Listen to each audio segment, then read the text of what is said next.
We've all been there. A deadline is approaching, but instead of working, you find yourself watching videos, scrolling social media, or doing literally anything else.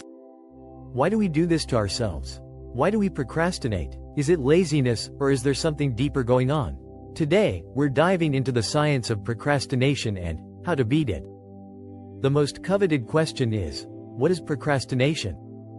Procrastination is when you delay tasks, even though you know it's going to hurt you later. Sounds familiar, right? But why do we do it? If we know it's bad for us, why can't we just stop? Dr. Piers Steele's quote is, "Procrastination is the voluntary delay of an intended course of action despite expecting to be worse off for the delay." This means we procrastinate even when we know it's a bad idea. But don't worry, you're not alone. Researchers have found that about 20% of adults are chronic procrastinators. So, why do we procrastinate? Okay, let's talk about the brain. There's one part of your brain responsible for a lot of your procrastination, the amygdala.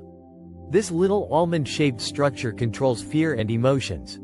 When you face a difficult task, your amygdala sometimes overreacts and treats it like a threat.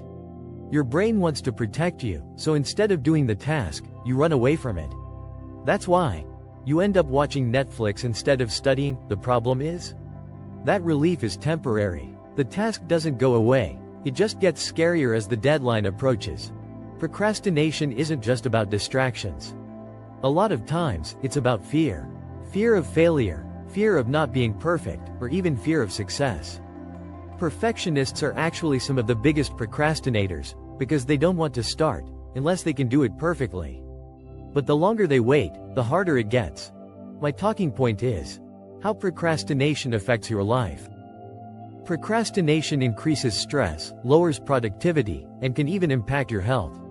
Studies show that chronic procrastination is linked to anxiety, poor sleep, and even a weaker immune system. Okay, now the part you've been waiting for, how to stop procrastinating. Let's go over some scientifically proven techniques to help you get things done. The first one is, break your tasks into smaller steps. Big tasks feel overwhelming. Break them into tiny, manageable steps. Break enormous tasks into smaller steps, like dividing a project into research, drafting, and editing. For studying, review notes daily, practice problems, and revise before tests. Once you start, it's easier to keep going. The second one is, use the Pomodoro technique.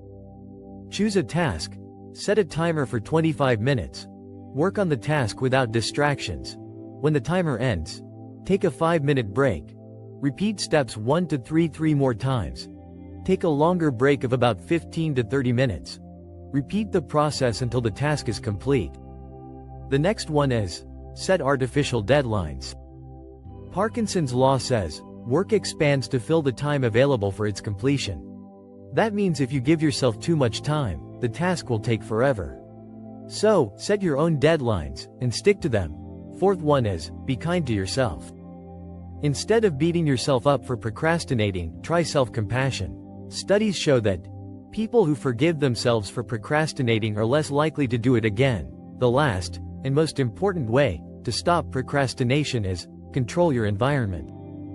Distractions make procrastination worse. Set up a workspace that helps you focus.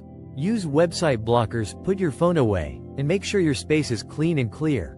My final message is, procrastination isn't just about being lazy. It's about emotions, fear, and how our brain is wired.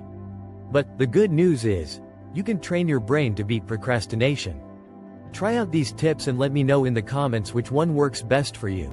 If you enjoyed this video, give it a thumbs up, subscribe, and hit the notification bell, so you don't miss out on more mind-blowing science content. See you next time.